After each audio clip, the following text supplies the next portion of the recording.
నాన్నే పెళ్ళి అయింది కానీ నేను పెళ్ళికి పోలే, అమ్మ పోయింది పెళ్ళికి కానీ నేను పోలే, కానీ మా కొడుకులు పోయిర్రు. కానీ మంచిగానే జరిగింది పెళ్లి సూత, ఏమి కాలేదు. ఏమి వాళ్ళు అయితే వస్తారు పోతారు అంతే, మేము చూసింది అంతే, ఇక ఏం లేదు. అంటే అందరూని వాళ్ళ నాన్న చనిపోయిన తర్వాత అందరినీ ఎవరు చూసేవాళ్ళు? వాళ్ళ తల్లి అన్నగాడే పట్టుకొని ఇలా తీసుకున్నారు.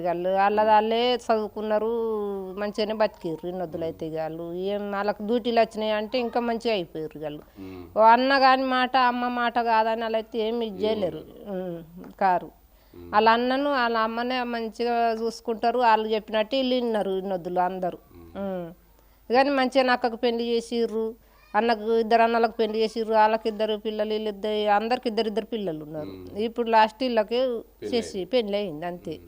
అమ్మాయిలతో అక్కడ వాళ్ళతో బాగానే ఉన్నట్టున్నారు, మంచిగానే వచ్చిర్రు ఉన్నారు పోయిర్రు, ఏం గొడవలు కాలే ఏమి కాలేదు ఇప్పటిదాకైతే. అంత పెళ్ళి ఇప్పుడు ఇయ్యాలకి నెల